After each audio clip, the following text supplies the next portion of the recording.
Station 1370 WOCA. Ocala.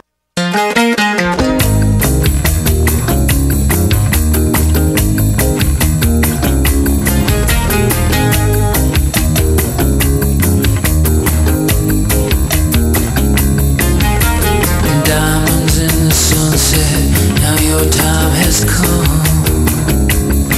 A pretty yellow bird fly away into the sun. All right, thank you for tuning in. You're going to love this next interview. I know our audience, Robin, and I know they're going to like this one. How many of you know the name Major Jim Gant? Okay, yeah, I can see through the microphone all the hands that got raised right there. And okay, so let me just tell you something. I have on the phone Ann Scott Tyson. She is a war correspondent with a decade of combat experience, beginning with the invasion of Iraq. She's a contributor to the Christian Science Monitor, to the Wall Street Journal, to the Washington Post. She is a Pulitzer Prize nominee. She happens to speak more than English. She speaks Mandarin, Chinese, and French, which I have a hard enough time with just French, let alone something that doesn't even look like a language. Yeah. And her book is called American Spartan, The Promise, the Mission, and the Betrayal of Special Forces Major Jim Gant. And here's the icing on the cake. Ann isn't just a war correspondent. She's Jim Gant's wife. Yeah. Wow. Ann Scott Tyson. Good morning, Ann. Good morning. So how are you? Where are you right now? Where are you calling from? I'm calling from Seattle, Washington. Okay. This a difficult book for you to write? Absolutely. It was difficult to live, and it was incredibly difficult to write. It was a very emotionally wrenching experience, and I think an outgrowth of covering the wars, seeing the suffering, and then also living that in an incredibly, risky, dangerous mission, coupled with just the intense emotion of being in Afghanistan, and then also coming back and dealing with the fallout from the whole thing. Oh, wow. And the betrayal part, did you feel that in writing this that you would be at risk yourself? No, I didn't. I felt that, of course, there's always some possibility of retribution, but I felt that I was confident that I could be honest about what happened, and that people would not attack something that was very brutally honest and that revealed problems that should be addressed, and also revealed missed opportunities in Afghanistan. So I felt very strongly that, of course, it's very controversial. There could be questions raised and possible attacks, but it was nothing that was intimidating to me. And everything that you have written, you've had to discuss and based on one of his papers, One Tribe at a Time? Yes, absolutely. In 2009, Jim wrote One Tribe at a Time, and that laid out a really unique strategy for engaging the tribes in Afghanistan, the Pashtun tribes primarily, that form the fabric of Afghan society, and from which the Taliban insurgents come. And Jim had, in 2003, led a Special Forces team in Konar province in Afghanistan, which is right on the border with Pakistan, and had forged very close relations with some of the tribal people there. So he saw the potential for this strategy to really bring progress in our efforts in Afghanistan by working with the tribal rural people to secure their areas. And just hearing it explained that way, that makes sense, because isn't that one of the problems with Afghanistan? Is the not the geography? What do I want to say? The topography, the land itself, and they would know it better than anybody, wouldn't they? Yes, absolutely, Larry. It's a very decentralized country where people are attached to their tribe, their valley, their villages, and traditionally have controlled those areas very well. They're somewhat, they have their own sort of traditional form of democracy, and they have done quite well, and they're very autonomous in those areas. And so this localized strategy, this bottom-up approach, really fit the geography and the history of Afghanistan. So did you meet after much of what you've told us so far, or did you know each other before this? Well, on the phone, I had interviewed Jim for an article when he was awarded the Silver Star for his valor in Iraq. And then when One Tribe at a Time came out, I interviewed him on the phone to report on that. But other than those interviews, I had never met him. When he got the mission to go to Afghanistan, he was assigned to Washington, D.C. to study and brush up on his Pashto language. And since I was there working for the Washington Post, that was the first time we met shortly before his latest deployment. So you there's part of the story that is also a little bit of chutzpah. I'm going to use a Yiddish word. I never know how to use that word. But on your part, I mean, you actually weren't happy with your request to go cover the story, and you just did it on your own, right? Yeah, I left journalism. I left the Washington Post to go write this book, and the reason for that was that I had covered the wars for about 10 years, and I had not seen an approach that was as sensitive to the culture, as sensitive to the interests of the people, that made sense to me based on all of my experience. And so I felt that it was promising, and it deserved, I deserved to follow up on it to see what happened. What was going to happen when Jim went over there to try to put into place a very promising strategy. And I wanted to document that close up on the ground, partly so that it could maybe be a lesson for people in the future. So I left my job and went to live with him in this village and follow it. You talk about the special forces, and you give insight into that because of Jim, because of all the things that they've had to deal with, and then they turned to drinking. They had other bad things happen just because of their occupation.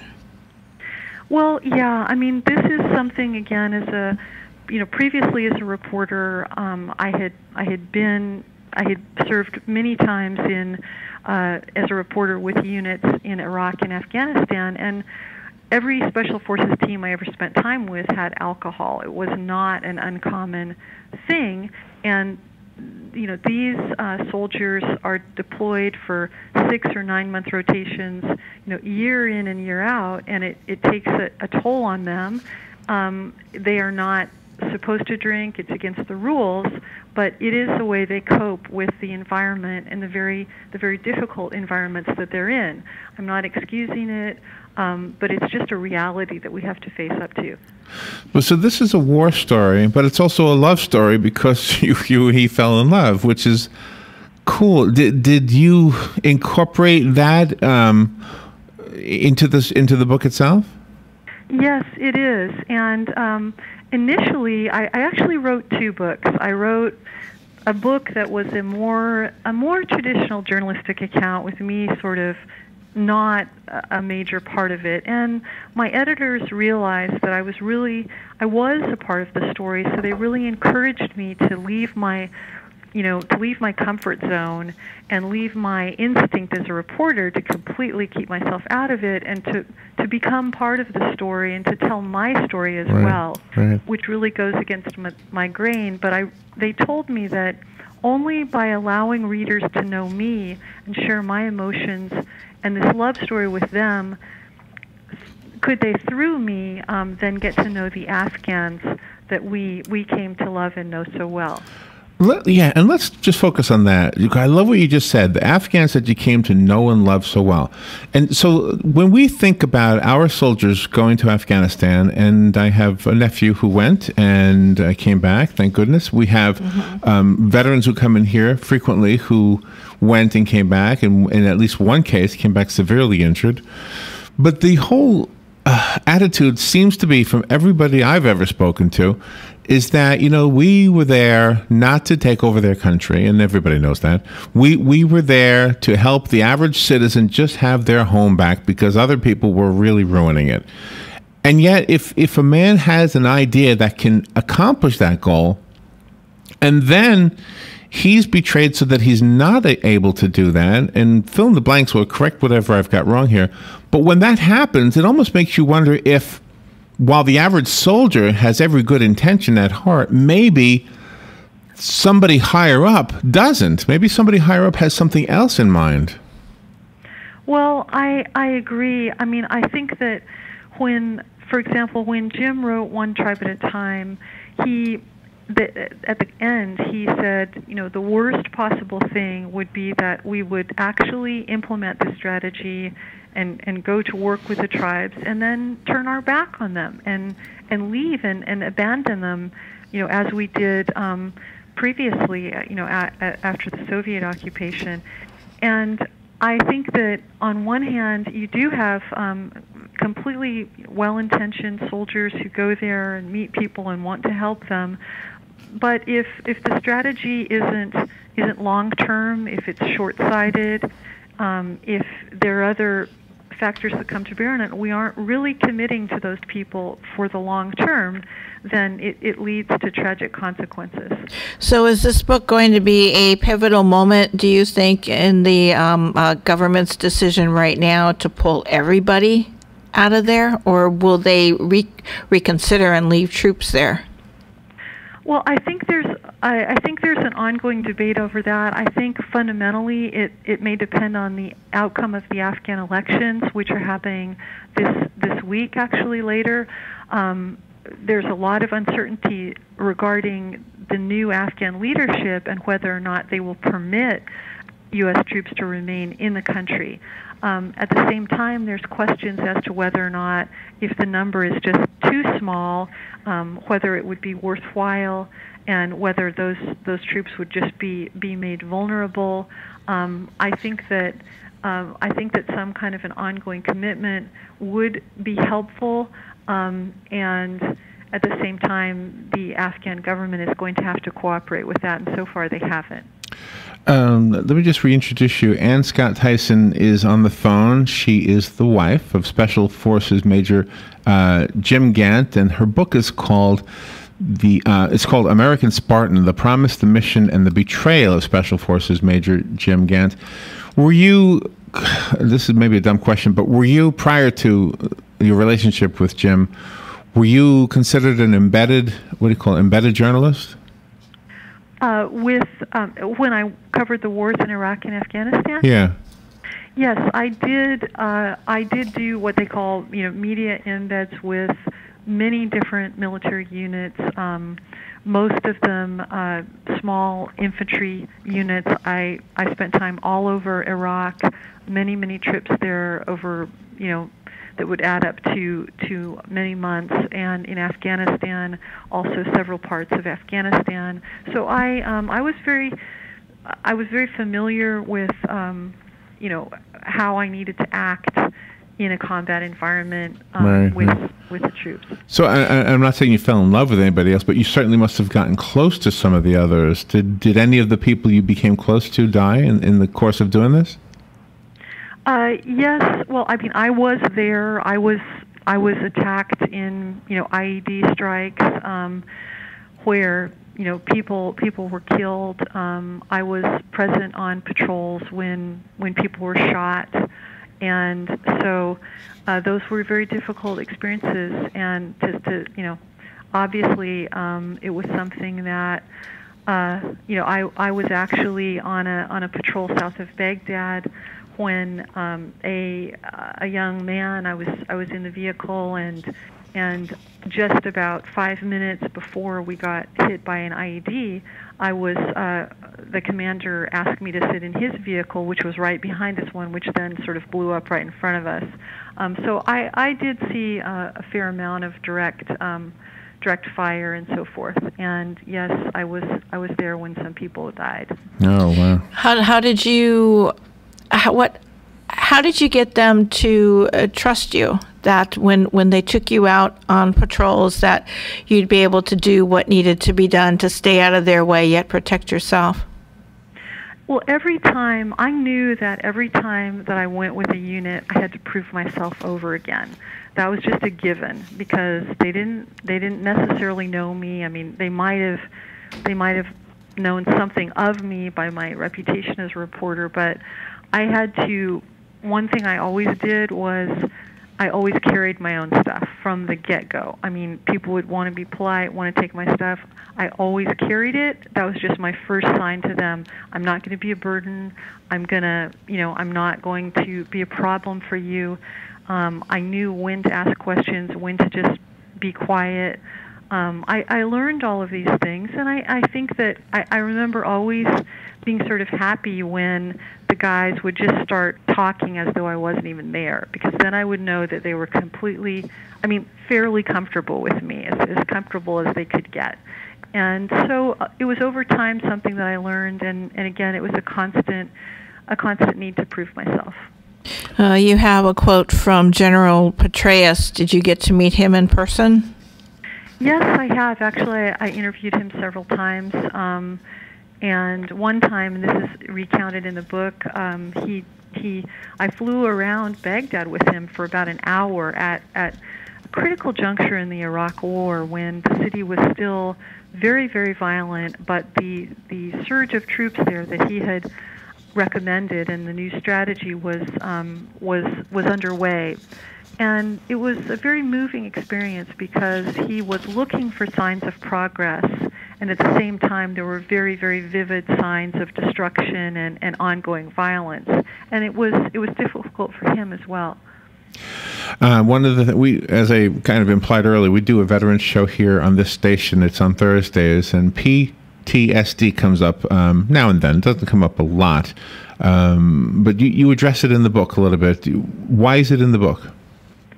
Well, it's in the book because Jim suffers from that, as do most of his comrades, I would say. I mean, in fact, I just was reading yesterday that about half of the 2.6 Americans who served in the wars have either physical or mental health problems, and hundreds of thousands have symptoms of PTSD. So it was something that I had covered. And frankly, it was something that I think I had struggled with myself to some extent. I wondered about that, yeah. So we, that was another level that we sort of connected and understood one another. But he does have PTSD as well as traumatic brain injury, and it causes mood swings. It causes a lot of depression, and people do not really get over a lot of the things that they see and go through in combat. So it's a normal reaction to the things that he and others have had to live through. And you kind of implied the question I was going to ask was, did you or do you still have any symptoms of post-traumatic stress disorder? Yes, I do, and I may cope with it. I may cope with it differently.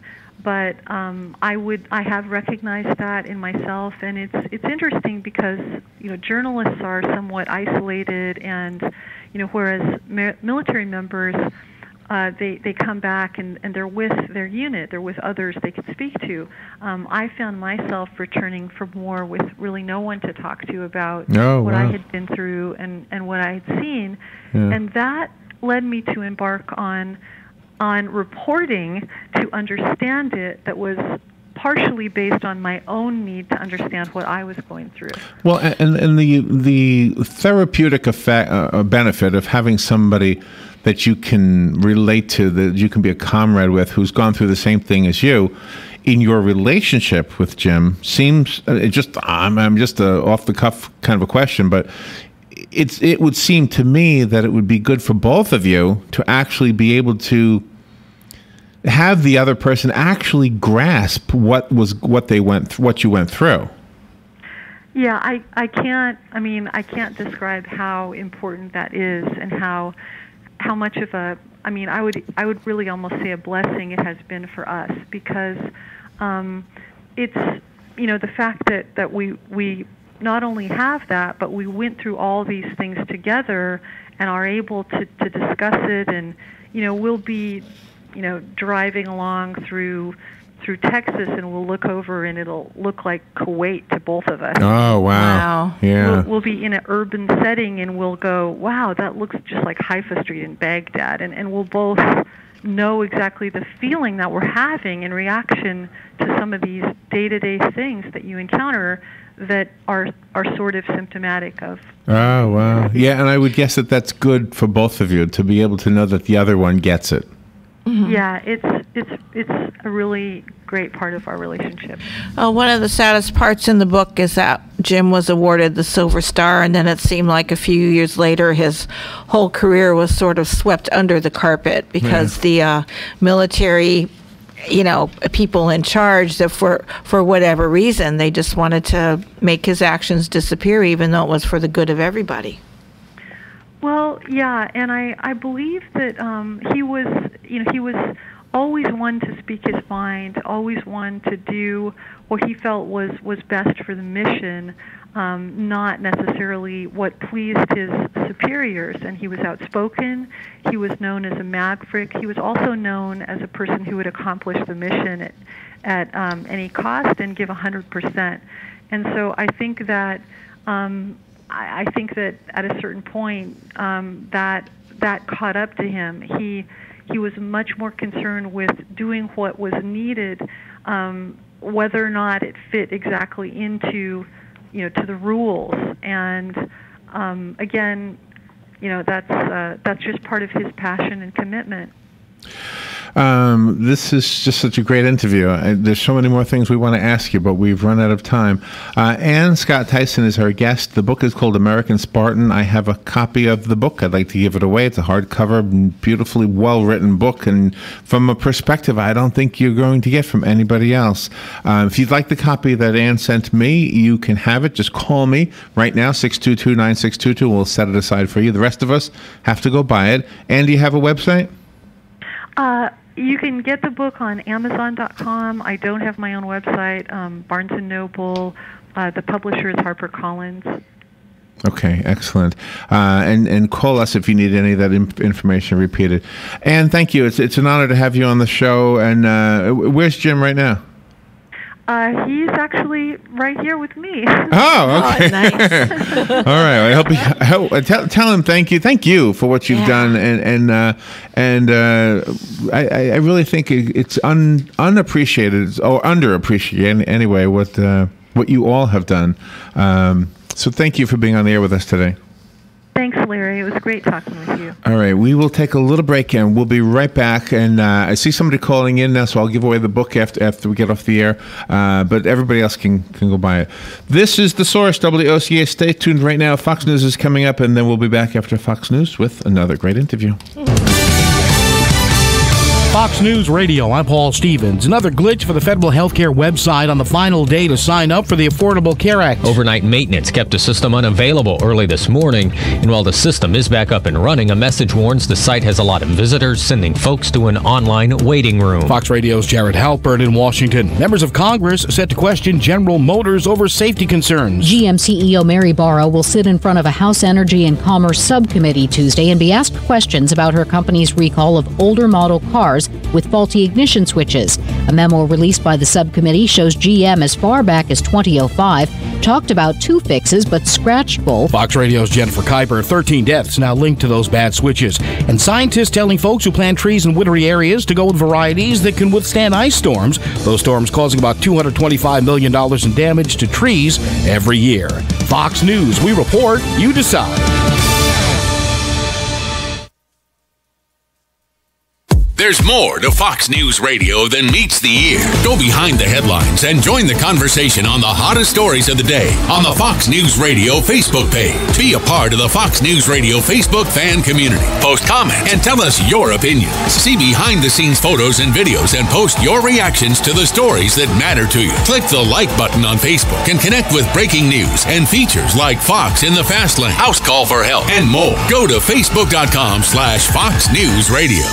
Weeknights, we're busting out a brand new lineup. First, market fraud, government abuse, corruption. At 5, nothing's off limits on money with Melissa Francis. Then, from bloated bank fees to consumer scams. At 6, Jerry's exposing the issues impacting your wallet. Plus, get smart market insight and trusted analysis you won't find anywhere else. At 7, Lou Dobbs is all business. And the first and last name in business, Cavuto, shedding light on the biggest stories making headlines at 8. Only on the Fox Business Network, giving you The Bridge at Ocala will be holding a charity raffle night on May 15th from 7 until 9 p.m. Proceeds will support Habitat for Humanity of Marion County. It's a fun-filled evening with entertainment, hors d'oeuvres, and beverages, and your participation will be greatly appreciated. Currently, we're seeking donations for the raffle: gift certificates, electronics, gift baskets, spa and beauty services, pretty much anything you would like to donate. Call Lori at 352-873-2036 for more information or pledge a donation. Help us help Habitat for Humanity.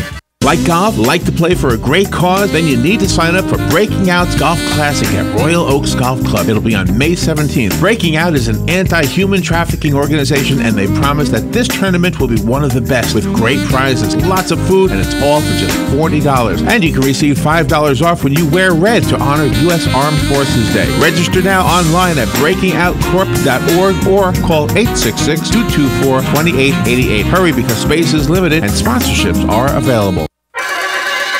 I'm Major George Patterson from the Salvation Army. Please stop by our family store at 120 Northwest 10th Street in Ocala, where on Wednesday you have a 50% off clothing and bric-a-brac. On Friday, 25% off furniture and large appliances. And on Saturday, stop by to our yard sale from 8:45 to 11. Donations can be made by calling 352-732-4469 and we'll pick it up. Funds from the store go toward the services that we provide in Marion County.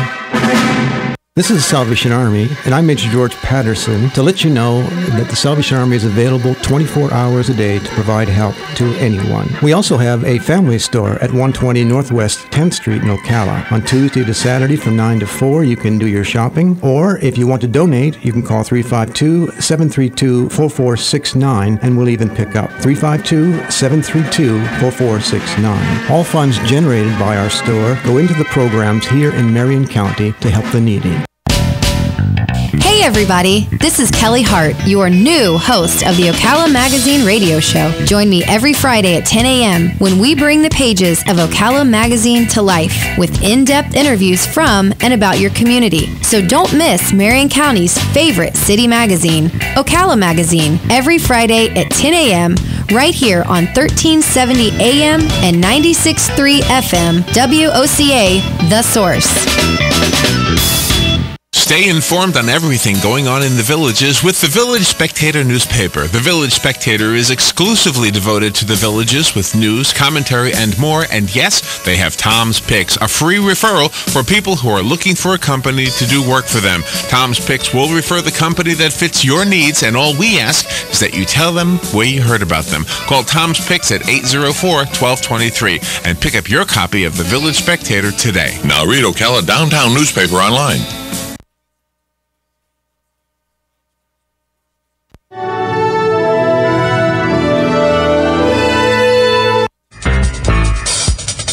Legally Yours, brought to you by Fuller & Fuller Attorneys at Law. On the air every Wednesday morning at 10:30 a.m. with John Fuller, a board-certified civil trial lawyer for over 25 years. John welcomes your questions, from business to complex family matters to legal disputes. So tune in every Wednesday morning at 10:30 a.m. for Legally Yours with John Fuller, right here on WOCA 1370 AM and 96.3 FM, The Source. Gene Powell Pasture Mowing. Our tractor services include bush hog, disking, front end loader, box blade, and stump grinding.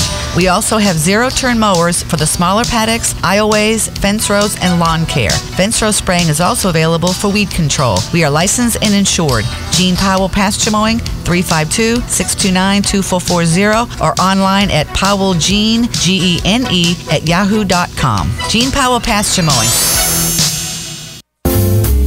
Habitat for Humanity of Marion County is a ministry dedicated to improving lives by providing affordable and decent housing. Help them help others by visiting the Habitat for Humanity Ocala Restore at 926 Northwest 27th Avenue. To schedule a donation, give us a call at 401-0075 and we'll come pick it up. For more information, visit ocalarestore.org. Habitat for Humanity of Marion County. Building homes, building hope, building community. All right, thank you. 6.5 minutes after 11 o'clock. I'll give you the exact time. Robin, yesterday we did a lot yesterday. We were out. And we went to Rainbow Springs and we played some music and we were out in the sun.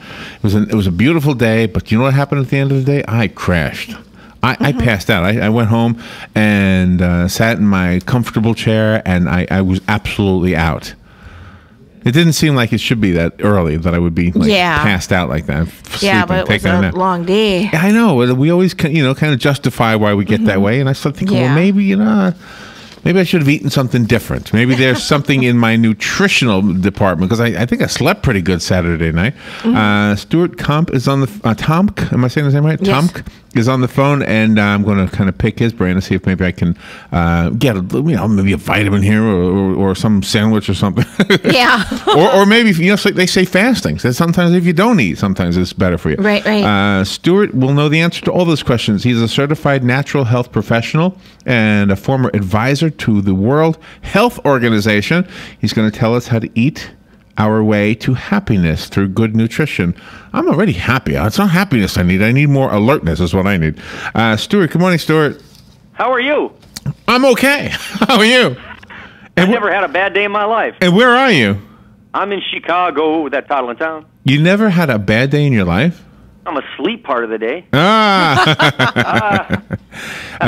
So how's Chicago? Chicago cold right now? No, today's going to be like 67 degrees, so in between radio shows, I'm running laps around the block. Nice. So what do you do? How do you stay so energetic? I'm happy. I'm not unhappy. I'm very happy. I hear it in your voice. That's beautiful. But I don't always have the energy. You know what I mean? Well, I mean, it's so complicated. I mean, there's so many reasons as we age.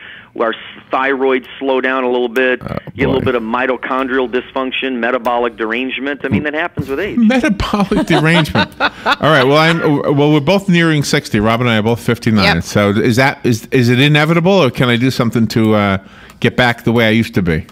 I mean, I don't know if we can ever get back to the way we used to be. It's so funny with scientific studies when they say, we want to recreate the exact circumstance, the exact place and time, and redo everything. You can't redo it. It's already been done. All right. So you got to move forward. So I just need to take a nap every day. That's all I need. You know what? When you take a nap, here's the thing: sleep. When people ask me, it's the best vitamin there is sleep. Really? I think so. Think about how many people don't sleep enough. I'm going to take a vitamin after I get off the air, Rob. I'm going to go back in my office. I'll turn off the light and I'll put a note on my door. Do not disturb. I'm taking vitamins. Right. I'm trying to dissuade you from taking pills and try to get the little nappy time in there. Okay. Gosh, I'm trying to think where to go with this. So are we eating some things that are bringing us down, like Little Debbie's? And I'm not picking on the Little Debbie Corporation. I'm sure they're fine, but... Well, I mean, sugar may have something to do with it. We know that. And we also know, before we get into the more exoteric things, that like when you're stressed out all the time, when the fight or flight mechanism is going constantly, right? You're out of balance. I mean, you reduce the activity of the sympathetic nervous system, the fight or flight mechanism, simultaneously increasing the growth-promoting activities. You can't grow and think and protect yourself while you're at war with the world. Does that make sense? I guess so. The nervous system understands that. So when we put those things aside, the financial collapse, frustrations with the government, all those things, get those things out of the side, then the type of fat that you eat every day, and I'm not talking about one day, I'm talking over 10, 20, 30 years, may lead to a situation where your brain doesn't have what it really needs to communicate properly and to balance all the signals, and that could be a problem. Okay. So whatever good information you have is something we as parents need to start with our children. Well, this is where it all begins. There's some research I show when I give my lectures where we show brains that are deficient in omega-3 DHA, where mama was supposed to get from fish. and we show the brain cells of animals that are deficient in DHA and animals that are sufficient, you see a radical difference in the brain cell connections, the ability to take on new information. And so if we are deficient in the structural material of the brain, that could be a huge problem for our mood and our behavior. Okay, so here's the information that I don't quite get. Part of what the prep material shows is that if we cook our food, we destroy the omega-3. And then the omega-3 is also available in cold water fish. Are you saying eat raw fish? No, I'm saying that you could, but if you fry your fish in seed oils, corn oil, soybean, safflower, sunflower, cottonseed oil, then you displace most of the omega-3 health benefit in the fish because there's a competition. They're like two children fighting for attention from their parents. Okay. So you need a balance between omega-3 and omega-6.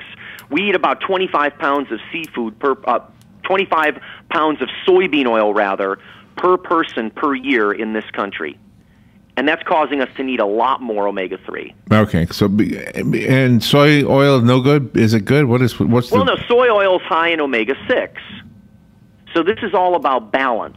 Okay. If you go back a few hundred years ago, we had this beautiful balance between these fatty acids in our body and in our brain, and now we've so radically thrown ourselves out of balance with our food choices that we need more omega-3. Okay, so 6 and 3 are both good for us. Yeah, they're both essential fatty acids. They're both required to make, this is interesting, opposing hormone-like compounds. Omega-6 makes your blood thick, which is good if you cut your finger. Omega-3 makes your blood thin, for example, and may keep you from having to take an aspirin every day or a blood-thinning medication. You see where I'm going with this? Okay, so you really need a little like a balanced. Now, in nature, if we go back to the way God made us, what would we be eating then? Well, we would be eating animals that eat grass instead of forcing them to eat tons of grains, correct? Okay. You wouldn't have time to take a bunch of walnuts if a warring tribe was going to attack you. They're in a hard shell, for crying out loud. Yeah, right. Yeah. I mean, you'd have a balance. And what do? We took all the seeds and took all the soy, and we fed all of our animals all these things to jack up their omega-6 levels. And then 30, 40 years ago, we started noticing, heart disease is out of control. Some of my teachers said, look, depression is next. The heart starts, the mind is next to follow, and we think it's all interconnected. Yeah, I think you're probably right. Okay, so what do we do? I mean, how do we fix this problem? Well, if you really want to be super accurate, you're going to test your omega-3 levels. You can go online and get an at-home omega-3 blood spot test. Oh, really? I mean, most people won't do that, but that's how you really know. Now, if you talk to a colleague of mine, Joseph Hiblin, medical doctor, psychiatrist at the National Institutes of Health, captain in the Army, he's written 300 papers on the subject. He's going to say you probably need about 3,000 milligrams of omega-3 EPA and DHA per day to deal with the tsunami of seed oils and omega-6s in the standard American diet. So I'm going to also propose you could just eat a more balanced diet and you're good. Yeah, that would make sense. And olive oil, that would be that's not a seed oil, that's olive, right? Yeah, but that's kind of neutral. They tried to say that was the benefit of the Mediterranean diet. Okay. Where really the Mediterranean diet was they were eating a whole lot more fish. They were not eating Pam and Spam and Ding Dongs and chicken nuggets and hoes and crispy. And they took a vacation. Yeah, and a nap every once in a while. Good. Yeah, vacations and naps, and yeah, that sounds right. All right, so Stuart, I know that an interview on the radio is often just a taste of what somebody has to offer, so that's why I like today's day and age where we can also ask our listeners to go to a website. Because we can't, so what is your website? Two things. Nordic Naturals, NORDIC, NordicNaturals.com. Okay. And are you familiar with the National Institutes of Health free database where you can research everything anyone says about vitamins? No. PubMed.gov. PubMed.gov. PubMed.gov. I teach people in health food stores. My campaign this year, don't say silly stuff. I tell them to go to pubmed.gov. You hear something on the radio, you read something on a blog, you go to pubmed.gov and you look up the data, you print it out, you bring it into your doctor, and you ask her, should I be taking omega-3 to stay positive? Oh, I like that. I love that. I like that. PubMed.gov. Should have you back. Okay. PubMed.gov. All right. And what was silly stuff? And tell me the other website again. Nordic Naturals, NORDIC, NordicNaturals.com. All right, got them. I got them both. All right, NordicNaturals.com and PubMed.gov. I'm going to remember those. Scott Tomk, thank you for being on the air with us today, being so lively and vibrant and up in Chicago, and and thank you for your information. Monday morning. Yeah. Yay! There you go. We're awake. All right, we'll take a little break. We'll be right back. This is a public notice. Local residents can now save thousands of dollars on their next car, truck, or SUV. It's not a tent sale, because no tent is big enough to hold this many cars. It's OcalaForSale.com. Say goodbye to sticker shock. OcalaForSale.com has thousands of vehicles with no stickers at all. But hurry, don't walk, don't run. Just sit down and log on to OcalaForSale.com. Prices and inventory change daily. Offer does not include dealer upcharge, undercutting, rust-proofing, factory surcharge, or delivery fee. See website for details. Hi, I'm Yvette, and I'm here to tell you a few things about ABC Frederick's Appliance. They sell not only new, but used guaranteed appliances. When you call ABC Frederick's Appliance, they will provide service on what they sell and any appliances that you own. ABC Frederick's Appliance is located in Bellevue, right over the railroad tracks. Call 352-629-5181. That's 352-629-5181. That's 352-629-5181. ABC Frederick's Appliance. News Talk 1370, WOCA invites you to discover your full business potential. News Talk Radio is the perfect environment for your advertising. WOCA's News Talk format pinpoints information-hungry, better educated, high-income adults, so use us to talk to them. Call 732-8000, 732-8000. We're Ocala News Talk Radio. News Talk 1370, WOCA. Hey, I'm Gary. And I'm Eric. Did you know that Red Eye Radio is on WOCA The Source every night from 2 to 6 a.m. and it's live? That's right. No tape shows here. We know that the news doesn't sleep. And neither do we. So we're here with you live from 2 till 6 a.m.